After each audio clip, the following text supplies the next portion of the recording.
Tem uma dúvida aqui, que talvez seja a dúvida do pessoal que está nos escutando. Hoje, para você abrir uma ONG, assim, como é que é? Muita dor de cabeça? Tem algum espaço que você pode esclarecer pro pessoal? Já dá uma dica, né? Por onde eu começo? Às vezes quem está fazendo assim algo que, ainda não tem ainda a estrutura de uma ONG, vale a pena fazer por algum motivo? Acho que é por aí. Tá. A primeira coisa que você tem que ter, advogado e contador. Então, você já tem que ter um recurso, porque você vai ter que pagar o advogado, e você tem que ter um recurso que você vai pagar o contador. Então, você já tem que ter um caixa ali, fora todas as taxas que você paga em cartório, né, para registro. Você tem que ter um grupo que queira, né, juntar com você na mesma causa, no mesmo intuito. O conselho diretor, geralmente, ele é composto por 6 pessoas, mas isso pode mudar, né, de acordo com o intuito da ONG. A gente tem que ter o conselho fiscal, que também é composto mais aí por pelo menos mais 3 pessoas. Então, tem que ter pessoas que estão no mesmo intuito que a gente, né? Para juntar e unir esforços. Aí a gente faz a assembleia, né, de fundação. Aí essa assembleia gera uma ata, a ata vai ser registrada. E aí começa todo o processo mais burocrático em cartório, né? Que você tem que ter o registro certinho, tem que pedir o alvará. Se a gente não tem sede ainda, que era o nosso caso, a gente tinha uma sede, né? A gente teve que botar no endereço de uma menina, dos pais dela, né? Para poder a gente conseguir, que chama de endereço de referência. Sim. Para a gente conseguir ter o alvará de funcionamento. Então, assim, primeira coisa é isso, você ter pessoas, né, o advogado e o contador que entendam dessa parte de registro de ONGs e pessoas que queiram somar com você. E um recurso também guardado, porque vai ter que ter. Só para ter ideia, assim, qual o recurso necessário hoje para abrir uma ONG? A gente está falando o quê? De R$1.000, 5.000? Não, na casa aí de uns...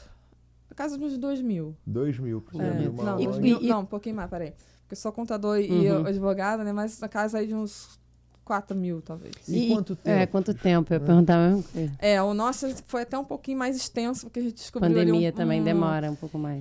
Não, foi uma questão que a gente teve no endereço da menina, né? Ela descobriu que a casa dela mudou de número. Só isso. E a prefeitura não avisou.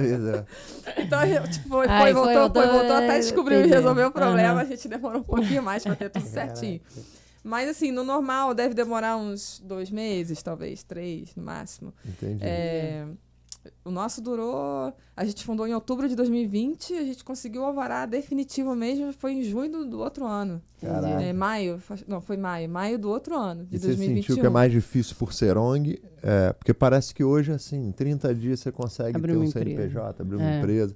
Parece que ONG é mais complexo, né? A ONG é um pouco mais complexo, porque é isso, você tem que criar outra coisa, que é um processo anterior. Você tem que criar o estatuto social. Então, é um texto que vai ditar tudo como a ONG vai funcionar. É a sua referência, né? Então, o que você coloca ali é o que você tem que seguir. Então, por exemplo, se você tem que pensar muito bem antes, né? Porque depois, se você quiser mudar o estatuto, aí é mais custo, com registro de novo. Assembleia e tudo mais. Exatamente. E aquele estatuto, ele dita quais são as atividades que você pode fazer. É toda a gente que faz a redação desse estatuto, mas a gente tem que fazer pensando muito bem em tudo, justamente para evitar ter que mudar depois. Entendi. Por isso, então, aí que entra o quê? O advogado? O advogado. Ele porque geralmente uma empresa tem normal não precisa de estatuto, né? Não. E aí, já uma ONG... E aí tem contrato social e etc isso. e tal. O contrato social da ONG é o estatuto social. Entendi. Entendeu?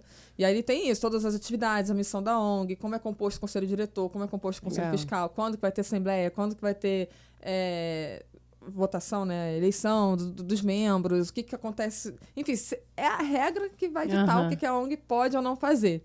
Né? E você tem que seguir tudo ali. Então, qualquer coisa que a gente queira fazer hoje, a gente faz o quê? Consulta o estatuto. Lá pode, né? Como é que faz? Então tem que estar tudo ali. Né? Mas aí foi isso, a gente utilizou esse tempo, que a gente um pouco mais de folga de tempo, né? Durante Passou a pandemia. Por essa parte burocrática, longe das tartarugas. Venceram, né? Porque tá aí o projeto. Exatamente. Deve bater uma saudade danada, eu imagino também. Esse período de burocracia e ficar longe, né? Deve ter Foi mesmo. A gente, na verdade, a gente fundou um instituto que chama Instituto de Pesquisas Ambientais Litorales. Litorales é um nome que usa científico para, geralmente, espécies que estão na costa, né? Legal. É um dos nomes... tem uma ave, tem um litorales no nome. Nome de espécie mesmo, né? Então, a gente resolveu botar algo que fosse relacionada aos ambientes costeiros mais, né? Então, esse foi o nome da ONG. A gente não fundou... A ideia inicial era transformar o Aruanã numa ONG. Só que a gente pensou, se a gente transformar o Aruanã numa ONG, a gente vai ficar restrito a trabalhar com tartaruga.